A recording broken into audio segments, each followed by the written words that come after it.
नमस्कार दोस्तों, स्वागत है आपका हमारे खास पॉडकास्ट क्राइम तो होना ही था के एपिसोड में। और मैं आपका होस्ट कौशिक। इस एपिसोड के पहले भाग में आपने सुना कि कैसे युवराज दीपेंद्र ने अपने परिवार को मौत के घाट उतार दिया।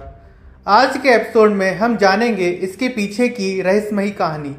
आज का एपिसोड मैंने अपने सामान्य समय से पहले रिलीज किया है क्योंकि मुझे आपकी उत्तेजना का एहसास था और मैं भी बहुत उत्तेजित था आपको आगे की और भी खौफनाक बातें बताने के लिए। जो कुछ भी 1 जून 2001 की रात को हुआ उसने कई थ्योरियों को जन्म दिया।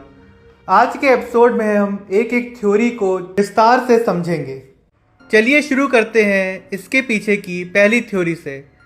कुछ रिपोर्ट्स में कहा गया कि दीपेंद्र को अपने परिवार के अंदर की राजनीति से गहरी नाराजगी थी। वह महसूस करता था कि उसका परिवार और खासकर उसके पिता राजा बीरेंद्र उसकी महत्वाकांक्षाओं को पूरा करने में रुकावट डाल रहे थे। ये भी माना जाता है कि युवराज दीपेंद्र को अपनी चाची महारानी ऐश्वर्या के साथ अपने पिता के संबंधों से भी गहरी नफरत थी। कई सूत्रों के अनुसार दीपेंद्र को यह भी लगता था कि नेपाल की राजशाही की शक्ति धीरे धीरे कमज़ोर हो रही थी और उसे एक नायक की तरह सत्ता की बागडोर अपने हाथ में ले लेनी चाहिए थी। इस मानसिक स्थिति से उसने उस रात अपने परिवार के बाकी सदस्यों को मौत के घाट उतार दिया। चलिए अब चलते हैं दूसरी थ्योरी की तरफ। बीबीसी को दिए गए एक इंटरव्यू में महाराज बीरेंद्र सिंह की चचेरी बहन और दीपेंद्र की बुआ केतकी चेस्टर ने इस रात से पर्दा उठाया था। केतकी चेस्टर उस खौफनाक रात पार्टी में मौजूद थी लेकिन वह बच गई। उन्होंने इस घटना की वजह एक अधूरी प्रेम कहानी को बताया। दरअसल युवराज दीपेंद्र की मुलाकात इंग्लैंड में 1986 से 1990 के बीच देवयानी से हुई थी और इस दौरान दोनों के बीच प्यार पनपा। देवयानी का संबंध भारत के सिंधिया परिवार से है।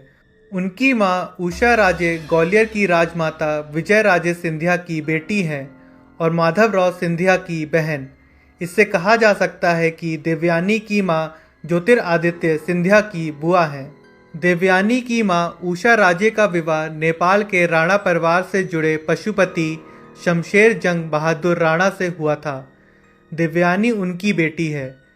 केतकी चेस्टर के अनुसार दीपेंद्र देवयानी से शादी करना चाहता था लेकिन उनके पिता बीरेंद्र इस रिश्ते से मंजूर नहीं थे।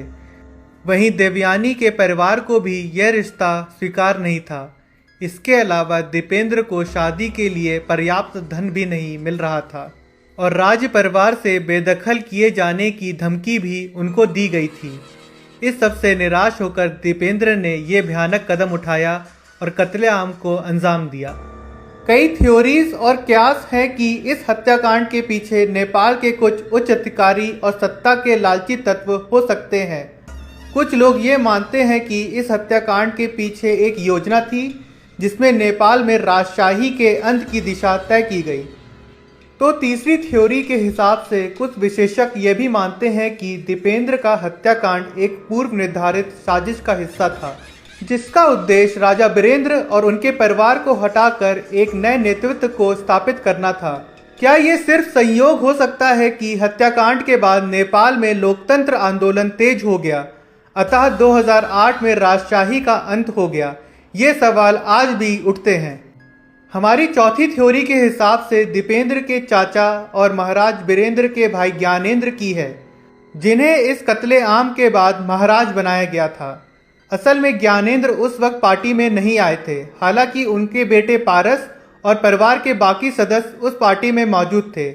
इस कत्लेआम में आश्चर्यजनक ढंग से इन सबकी जान बच गई जिसके बाद ये अफवाह उठने लगी कि ज्ञानेंद्र और पारस ने मिलकर इस हत्याकांड को अंजाम दिया था। लेकिन नेपाल में इस हत्याकांड के बाद की परिस्थितियां बहुत ही जटिल हो गईं।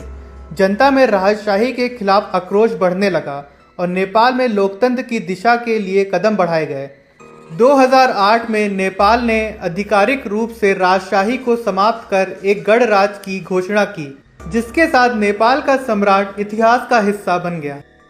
एक और थ्योरी है जिसे हवा मिली एक चश्मदीद गवाह के कारण। 2001 में राजमहल में ही ड्यूटी पर तैनात एक जूनियर आर्मी स्टाफ जिसका नाम लाल बहादुर लामतेरी था उसने नेपाली अखबार नया पत्रिका के सामने चौंकाने वाला खुलासा किया। लामतेरी ने बताया कि युवराज दीपेंद्र की शाही परिवार के कत्लेआम से पहले ही मौत हो चुकी थी। उसके मुताबिक उसने कत्लेआम के पहले दीपेंद्र की लाश देखी। दीपेंद्र को पीठ में 6 गोलियां और 1 गोली बाएं बाजू पर लगी थी। अगर दीपेंद्र पहले ही मर चुके थे तो शाही परिवार पर गोलियां किसने चलाई? लामतेरी का कहना है कि महाराज ज्ञानेंद्र का बेटा पारस उस रात पार्टी में था और उसी ने एक हिटमैन के जरिए शाही परिवार और दीपेंद्र की हत्या करवाई।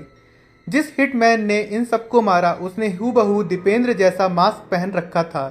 इस थ्योरी को इसलिए भी हवा मिली क्योंकि युवराज दीपेंद्र की मौत के बाद उनका पोस्टमार्टम नहीं हुआ था और इलाज के दौरान शाही परिवार के डॉक्टर को उनसे मिलने नहीं दिया गया था। यहाँ कुछ सवाल ये भी उठे हैं कि जिस वक्त राजमहल में गोलियां चल रही थीं तब शाही परिवार की सुरक्षा में तैनात सैनिक कहाँ थे? गोलियों की आवाज़ सुनने के बाद भी वे घटना स्थल की तरफ क्यों नहीं दौड़े, जबकि ये सब लोग घटना से सिर्फ 150 गज की दूरी पर मौजूद थे, जहां से इन्हें पहुंचने में सिर्फ 10 सेकंड का समय लगता। बाद में जांच कमेटी की रिपोर्ट के आधार पर 4 सैनिकों को बर्खास्त कर दिया गया था।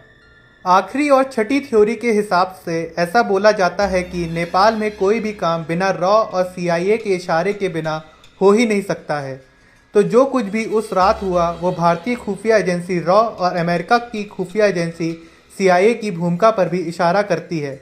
असल में इस कत्लेआम के 1 साल बाद 6 जून 2002 को नेपाल के अंडरग्राउंड माओवादी नेता बाबूराम भट्टाराई का क्रांतिपुर अखबार में एक लेख छपा था, जिसमें कहा गया था कि पूरी घटना एक पॉलिटिकल कॉन्स्पिरेसी है।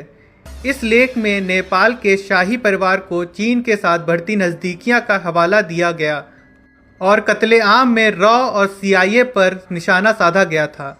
हालांकि इस कलम के छपने के तुरंत बाद ही अखबार के 3 एडिटर को गिरफ्तार कर लिया गया था। इस घटना के बाद नेपाल में राजनीति में बदलाव आया, लेकिन राजघराने की मौत का दुख और शोक कभी खत्म नहीं हुआ। यह हत्याकांड केवल एक परिवार की विपत्ति नहीं थी, बल्कि पूरे देश के लिए एक अहम मोड़ साबित हुआ, जिसने नेपाल के इतिहास को एक नए दिशा में मोड़ दिया। तो दोस्तों, इस रहस्यमय और खौफनाक घटना ने न केवल नेपाल की राजनीति को प्रभावित किया, बल्कि ये आज भी एक बंद किताब की तरह है जिसे कोई भी सुलझा नहीं पाया है। क्या ये एक सनकी प्रिंस का गुस्सा था या इसके पीछे कोई गहरी साजिश छिपी थी? आपको कौन सी थ्योरी सही लगती है वो हमें कमेंट्स में बताएं, या आपके पास और कोई थ्योरी है वो भी हमारे साथ शेयर कर सकते हैं। अगर ये पॉडकास्ट क्राइम तो होना ही था आपको पसंद आया हो तो हमें सब्सक्राइब करें और इसे अपने दोस्तों के साथ शेयर करना ना भूलें। आप हमें कमेंट करके बताएं कि आने वाले एपिसोड में आप किस क्राइम से जुड़ी हुई कहानियां सुनना चाहते हैं। आप हमें इंस्टाग्राम पर भी फॉलो कर सकते हैं, जहां मैं क्राइम से जुड़ी हुई कुछ तस्वीरें डालता रहता हूं। इंस्टाग्राम का हैंडल मैंने इस पॉडकास्ट की डिस्क्रिप्शन में दे रखा है। अब मैं आपसे अलविदा लेता हूं, आपका होस्ट कौशिक।